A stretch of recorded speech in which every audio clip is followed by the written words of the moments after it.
Middle east లో యుద్ధం మళ్ళీ మొదలైంది. యుద్ధం పైన ట్రంప్ సంచలన ప్రకటన కూడా చేశారు. వెంటనే హార్మూజ్ జలసంధిని ఓపెన్ చేయాలని చెప్పి ట్రంప్ వార్నింగ్ ఇస్తున్నారు. ఒకవేళ ఓపెన్ చేయకపోతే సీజ్ ఫైర్ ఒప్పందం బ్రేక్ చేసినట్టు అవుతుంది, కాబట్టి మీపై మళ్ళీ దాడి చేయాల్సి వస్తుందని ట్వీట్ చేశారు ఆయన. సీజ్ ఫైర్ చర్చలు ముగిసే వరకు యుఎస్ బలగాలు ఇరాన్ చుట్టే ఉంటాయని హెచ్చరిస్తున్నారు. సీజ్ ఫైర్ ఒప్పందాన్ని ఉల్లంఘిస్తే పరిణామాలు మరింత తీవ్రంగా ఉంటాయంటూ కూడా హెచ్చరించారు ఆయన. లెబనాన్ పై ఇజ్రాయెల్ దాడులతో మిడిల్ ఈస్ట్ లో మళ్ళీ హైటెన్షన్ మొదలైంది. ఇజ్రాయెల్ దాడులపైన తీవ్రంగా స్పందించింది ఇరాన్. ఈ దాడులకి నిరసనగా హార్మూజ్ జలసంధిని కూడా మళ్ళీ మూసివేసింది. ఇరాన్ చర్యల నేపథ్యంలో ట్రంప్ ఈ వార్నింగ్ ఇస్తున్నారు. సో మొన్న 12 hours ఆఫ్ పక్కా వార్నింగ్ ఇచ్చి టైం అండ్ డెడ్ లైన్ పెట్టిన డొనాల్డ్ ట్రంప్ అంతలో 12 hours ముగియక మునిపే యుద్ధం ఆగిపోయింది అన్నాడు. యుద్ధం ఆగిపోయింది అనేటువంటి మళ్ళీ 12 hours లోనే మళ్ళీ భయంకరమైన యుద్ధం తెరబోతున్న రకంగా సంకేతాలు కనబడుతున్నాయి. నిన్న సాయంత్రానికి మళ్ళీ లెబనాన్లో 10 నిమిషాల్లోనే కప్పు కాఫీ తాగినటువంటి సమయంలోనే 160 మిసైల్స్ని లెబనాన్ చవి చూసింది. లెబనాన్ మొత్తానికి కూడా ఒక రకంగా బీరూట్, లెబనాన్ రాజధాని బీరూట్ వరకు కూడా ఈ దాడులు కొనసాగాయి. దీంతో అది సీజ్ ఫైర్ కిందికి అగ్రిమెంట్ బ్రేక్ చేసినట్టు అవుతుందని చెప్పి ఇరాన్ భావిస్తోంది. బికాజ్ ఇజ్రాయెల్ లెబనాన్ పై దాడిని కూడా తమ అగ్రిమెంట్లో భాగంగా ఉంది. నో అటాక్స్ ఆన్ ప్రాక్సీ అంటే తమ సహాయంగా ఉన్నటువంటి దేశాలపై కానీ తమకు మద్దతుగా ఉన్నటువంటి వ్యవస్థలపై కానీ ఎటువంటి దాడులు జరగకూడదు అనేది ఇరాన్ అండ్ అమెరికాకు సంబంధించినటువంటి ఆ సీజ్ ఫైర్ అండర్స్టాండింగ్లో ఉన్న ఒక ఒప్పందం. ఆ ఒప్పందాన్ని బ్రేక్ చేసింది కాబట్టి మేము జలసంధిని మూస్తున్నామని మళ్ళీ జలసంధిని వెంటనే మూసేసింది ఇరాన్. సో ఇప్పుడు జలసంధిని మూసివేయడం పైన డొనాల్డ్ ట్రంప్ ట్వీట్ చూద్దాం.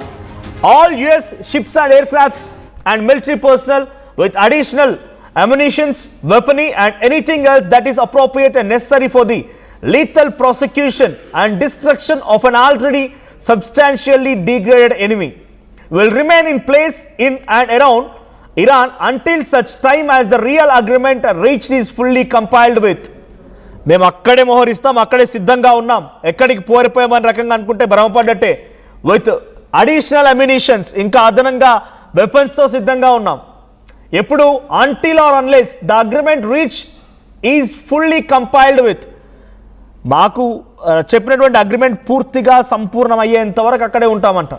If for any reason it is not, which is highly unlikely, then the shooting stars bigger and better and stronger than anyone has ever seen before. It was agreed a long time ago, and despite all of the fake rhetoric to the contrary, no nuclear weapons and the Strait of Hormuz will be open and safe. So అక్కడ ఆయన చెప్తుందండి, shooting stars ఇవన్నిటి కూడా ఆయన ఒక కవిత్వంలాగా చెప్తున్నప్పటికీ భయంకరమైన దాడులు ఉంటాయి. ఎప్పటివరకు మీరు నో న్యూక్లియర్ వార్, మీ దగ్గర న్యూక్లియర్ వార్ జరగదు, న్యూక్లియర్ వెపన్స్ లేవు అనేంత వరకు స్ట్రైట్ ఆఫ్ హార్మూజ్ని ఓపెన్గా సేఫ్గా ఓపెన్ చేసేంత వరకు అక్కడ మా యుద్ధ సైన్యం, యుద్ధ నౌకలు మోహరించే ఉంటాయి. In the mean time hour great military is loading up and resting, looking forward actually to it's next conquest. చూడండి ఎంత ధైర్యంగా, ఎంత బహిరంగంగా మళ్ళీ మీపై దాడి చేస్తాము, మీరు న్యూక్లియర్ వెపన్ని కోల్పోయేంత వరకు, మీరు స్ట్రైట్ ఆఫ్ హార్మూజ్ని ఓపెన్ చేసేంత వరకు, మనం మాట్లాడుకునే విధంగా అగ్రిమెంట్లు అన్నింటిలో కూడా కంపైల్ అయ్యేంత వరకు మేము అక్కడ ఇంకా ప్రజెంట్ రెస్ట్ తీసుకున్న, రెస్టింగ్ అంట. ఆ great military is loading up and resting, వాళ్ళు ఇంకా శక్తి సామర్థ్యాలు పెంపొందించుకుంటున్నారు, అక్కడ రెస్ట్ తీసుకుంటున్నారనేటువంటి పదాన్ని డొనాల్డ్ ట్రంప్ తన ట్వీట్లో మెన్షన్ చేశారు. యాజ్ ఇట్ ఈజ్, మళ్ళీ గతంలో మాదిరిగానే the death of a whole civilisation will die tonight to be brought back. ఇది ఆయన చేసిన మొదటి వార్నింగ్ ట్వీట్, అంటే చివరి వార్నింగ్ ట్వీట్. ఆ చివరి వార్నింగ్ ట్వీట్ తర్వాత మళ్ళీ అదే స్థాయిలో, అదే అగ్రెషన్తో, అదే వార్నింగ్తో ఈ ట్వీట్ కూడా కనబడుతోంది. కానీ నిజానికి డొనాల్డ్ ట్రంప్ మరి సీజ్ ఫైర్ని ఇరాన్ బ్రేక్ చేస్తే ఇరాన్పై ఎందుకు ఒత్తిడి తీసుకురావడం లేదంటే డొనాల్డ్ ట్రంప్ లక్ష్యం కూడా అదే. ఇరాన్ సైలెంట్ అయిపోతే ఇక్కడ ఇజ్రాయెల్ అనేది చాలా ఇంపార్టెంట్ అమెరికాకి, because of their technology, because of their everything and utmost religious consequences లో కూడా ఇజ్రాయెల్ అనేది అమెరికాకి ఇంపార్టెంట్. ఇజ్రాయెల్, జెరూసలేం అంతా కూడా ఒక క్రిస్టియానిటీ కంట్రీ. సో అక్కడ రిలీజియస్, అక్కడ పబ్లిక్, అక్కడ టెక్నాలజీ, అక్కడ ఉన్నటువంటి అన్నీ కూడా అమెరికాకి ఇంపార్టెంట్. సో దాని నేపథ్యంలో లెబనాన్లో ఉన్నటువంటి హెజ్బొల్లా, షియా ఇస్లామిస్ట్ పార్టీ, రెవల్యూషనరీ గార్డ్స్, ఇరాన్కి సంబంధించిన గార్డ్స్ ఏర్పాటు చేసిన హెజ్బొల్లా వ్యవస్థ ఇజ్రాయెల్పై దాడి చేస్తే మన అమెరికాపై దాడి చేసినట్టే. కాబట్టి ఆ హెజ్బొల్లాను మొత్తం కొట్టేయాలి. దానికి నీకేం సంబంధం, నువ్వు సైలెంట్గా ఉండని చెప్పి ఇరాన్ నోరు మూయిస్తున్నాడు. లేదు, హెజ్బొల్లా కూడా నువ్వు రక్షణగా ఉండాలి, హెజ్బొల్లాకు నేను రక్షణగా ఉంటా, హెజ్బొల్లాపై దాడి చేయదు అని కండిషన్ పెట్టినా కూడా ఇజ్రాయెల్ హెజ్బొల్లాపై దాడి చేసి దాన్ని సమర్థిస్తున్నాడు డొనాల్డ్ ట్రంప్. అంటే ఇరాన్ని ఒక రకంగా ఇరుకున పెట్టడం. ఎలా? యుద్ధం ఆగిపోయింది అనే రకంగా సీజ్ఫైర్ అగ్రిమెంట్ కుదుర్చుకోవడంలో అమెరికా మాత్రం అగ్రిమెంట్ కుదుర్చుకుంటుంది. కానీ అమెరికా మద్దతుగా ఉన్న ఇజ్రాయెల్ మాత్రం ఇరాన్ మద్దతుగా ఉన్నటువంటి హెజ్బొల్లాపై దాడి చేయవచ్చు. అగ్రిమెంట్ నీకు నాకు కానీ నీ ఫ్రెండ్కి నా ఫ్రెండ్కి కాదు కదా అని చెప్పినట్టుగా డొనాల్డ్ ట్రంప్ కన్వే చేసే ప్రయత్నం చేస్తున్నాడు. అటు ఇజ్రాయెల్ కూడా ఏమంటోంది, this ceasefire does not apply to Lebanon. ఈ సీజ్ఫైర్ అనేది లెబనాన్కి అప్లై అవ్వద్దు అనేటువంటి మాటని కూడా ఇజ్రాయెల్ చెప్తోంది. ఇజ్రాయెల్ చెప్తూనే ఒకే ఒక్క 10 నిమిషాల్లో 160 మిసైల్స్ని ప్రయోగించి 254 మంది మరణానికి 1100 మందికి కొంత గాయాలవడానికి కారణమైంది. ఇది 1982లో హెజ్బొల్లా స్థాపించినటువంటి ఆ వ్యవస్థ నుంచి ఈ రోజు వరకు జరిగిన సంఘటన. 1982 నుంచి టిల్ నౌ ఇప్పటి వరకు. సో ఇప్పటి వరకు జరిగిన అతిపెద్ద దాడి, అతిపెద్ద సంఘటన ఇదే. సో ఇప్పుడు హెజ్బొల్లాపై దాడిని డొనాల్డ్ ట్రంప్ ఏమంటున్నారంటే అది సీజ్ ఫైర్ అగ్రిమెంట్ కింద లేదు కాబట్టి అది చెల్లదు అని అంటున్నారు. ఒకసారి ప్లీజ్ ఇఫ్ పాసిబుల్ ఆ సీజ్ ఫైర్ అగ్రిమెంట్ రిట్రైవ్ చేసే ప్రయత్నం చేయండి. ఆ సీజ్ ఫైర్ అగ్రిమెంట్లో చాలా క్లియర్గా ఉంది, ప్రాక్సీ ప్రాంతాలపైన కూడా యుద్ధం ఆపాలి.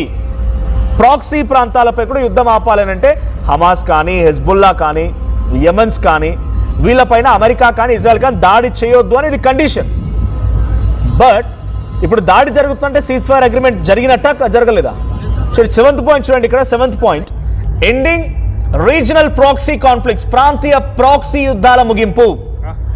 ప్రాంతీయ ప్రాక్సీ యుద్ధాల ముగింపు అనే 7th పాయింట్. ఇది క్లియర్గా మెన్షన్ చేసి ఉంచింది ఇరాన్ తమ అండర్స్టాండింగ్లో భాగంగా, సీజ్ ఫైర్ సంబంధించిన అండర్స్టాండింగ్లో భాగంగా. సో ఈ అండర్స్టాండింగ్ ఎప్పుడు 10th రోజు అంటే రేపు డిస్కషన్లోకి వస్తుంది. ఆ డిస్కషన్ జరిగే సిచ్యువేషన్లో ఏం జరుగుతుందో చూడాలి. బట్ ఆ అగ్రిమెంట్కి ఇప్పుడు తాత్కాలికంగా వర్కేబుల్గా ఉంది, ఇది వర్కౌట్ చేయొచ్చు అంటే దగ్గర సీజ్ ఫైర్ కూడా భాగంగా స్ట్రైట్ ఆఫ్ హార్మోజ్ ఓపెన్ చేసింది. కానీ ఎప్పుడైతే ఇది బ్రేక్ అయిందో, ఈ కండిషన్ బ్రేక్ అయిందో వెంటనే సీజ్ ఫైర్లో భాగంగా బ్రేక్ అవడంతో మళ్ళీ స్ట్రైట్ ఆఫ్ హార్మోజ్ దగ్గర ఒక సంఖ్యలు వేసింది, మళ్ళీ ఒక చెక్ పోస్ట్ ఏర్పాటు చేసింది ఇరాన్. అటు హెజ్బొల్లా లెబనాన్పై మేము దాడి చేయొచ్చు, కానీ మీరు మాత్రం స్ట్రైట్ ఆఫ్ హార్మోజ్ని క్లోజ్ చేయకూడదు. ఇది అమెరికా చెప్తున్న మాట. ఇజ్రాయెల్ కూడా ఇదే చెప్తోంది. 1 కాదు 2 కాదు, ఏకంగా 160 మిసైల్స్ పడ్డాయి లెబనాన్ పైన. 160 మిసైల్స్. డొనాల్డ్ ట్రంప్ ట్వీట్ చూస్తే అర్థమవుతోంది. సో మేము ఇంకా శక్తియుక్తులను పెంచుకుంటున్నాం, ఆయుధ సామాగ్రిని పెంచుకుంటున్నాం. We're ready with great ammunitions, weaponry. At present our great military is resting. ఇవే ఉపయోగించిన పదాలు తన ట్వీట్లో. మా ఆర్మీ రెస్ట్ తీసుకుంటోంది, ఇంకా మేము శక్తియుక్తులను పెంచుకుంటున్నాము. మీరు పర్మనెంట్గా నో న్యూక్లియర్ వెపన్స్ అనేంత వరకు, until or unless the strait of Hormuz is completely open and safe, ఇవి రెండూ జరిగేంత వరకు నేను ఇక్కడ నుంచి నా సైన్యాన్ని వెనక్కి రమ్మని చెప్పను. నా సైన్యం అక్కడే ఉంటుంది, నా సైన్యం అక్కడే కాపలా కాస్తుంది. మళ్ళీ ఎక్కువ కనుక అయితే, ఇంకేదైనా తప్పు కనుక జరిగితే, ఇంకేదైనా చేయాల్సి వస్తే నీపై అటాక్ కూడా చేస్తామని మళ్ళీ ఇరాన్ హెచ్చరిస్తోంది. ఏంది 24 గంటల్లో ఇన్ని మాటలా? ఓ మనిషికి ఇన్ని ఆలకలా? ఇంత తప్పుడు ధోరణ? ఏదో చిన్న చితికేవాడో తెలియనటువంటి ఒక సామాన్య దేశస్తుడో లేదా అక్కడ ఉన్నటువంటి ఒక పొలిటీషియన్ మాట్లాడారని ఏమనుకోవచ్చు. ఒక దేశాన్ని పరిపాలించే వ్యక్తి, at that to American country, the biggest ఫైనాన్షియల్గా టెక్నాలజీ పరంగా అగ్రరాజ్యంగా పిలువబడే అమెరికాకి అధ్యక్షుడిగా వ్యవహరించే ట్రంప్ దగ్గర ఇన్ని నాలుకల ధోరణ? 1 కాదు 2 కాదు, గంటల వ్యవధిలో ఇన్ని రకాలుగా మాట్లాడగలుగుతారా? ఇన్ని రకాలుగా తన పదాలు ఉంటాయా? సీజ్ ఫైర్ అని ఆయనే అంటాడు, సీజ్ ఫైర్ కాదని ఆయనే అంటాడు, చంపేస్తామని ఆయనే అంటాడు. రకరకాలుగా 1, 2, 3 ఇలా ట్వీట్లు చూస్తూ ఉంటే నిజంగా షాకింగ్ ఘటన అని చెప్పాలి. ఆయన ట్వీట్లు చూస్తూ ఉంటే కళ్ళు బైర్లుగా అమ్ముతున్నాయి. ఆయన ట్వీట్లు చూస్తే ఏం జరుగుతుందో అర్థం కావట్లేదు. సో డొనాల్డ్ ట్రంప్ మళ్ళీ యుద్ధం మొదలవుతుంది, మా సైన్యం అక్కడ సిద్ధంగా ఉందనే రకంగా ఇరాన్కు వార్నింగ్ ఇస్తూ ఉంటే ఇరాన్ దీన్ని ఎలా కన్సిడర్ చేస్తుంది, ఇరాన్ దీన్ని ఎలా రిట్రైవ్ చేస్తుంది, ఇరాన్ దీన్ని ఎలా తిప్పికొడుతో చూడాల్సిన అవసరం అవుతుంది. బట్ ఇప్పటితో చాలా క్లియర్గా అర్థమవుతోంది, యుద్ధం ఆగిపోలేదు, సీజ్ ఫైర్ జరగడం లేదు. సీజ్ ఫైర్ బ్రేక్ అయింది, అమెరికా మళ్ళీ దాడి చేస్తుంది, ఇరాన్ మళ్ళీ దాడి చేస్తుంది. ఈ యుద్ధం ఇంకా కొనసాగుతూనే ఉంటుంది. ఎట్టి పరిస్థితుల్లో ఈ యుద్ధం ఇక్కడితో ఆగే ప్రసక్తి అయితే లేదు. సో మీరేమనుకుంటున్నారు? ఈ సీజ్ ఫైర్ బ్రేక్ చేసింది ఎవరు? డొనాల్డ్ ట్రంపా, ఇరానా? డొనాల్డ్ ట్రంప్ బ్రేక్ చేశారా, ఇరాన్ బ్రేక్ చేసిందా? మళ్ళీ యుద్ధం జరిగితే చాలా తీవ్రమైన పరిణామాలు ఉండబోతున్నాయి. ఏం జరుగుతుందో చూడాలి. సో మీరేం చెప్తారు? ఈ మొత్తం సీజ్ ఫైర్ బ్రేక్ అవడానికి కారణం ఏంటి? డొనాల్డ్ ట్రంప్ వ్యాఖ్యల్ని మీరు ఎలా చూస్తారు? కామెంట్ చేయండి.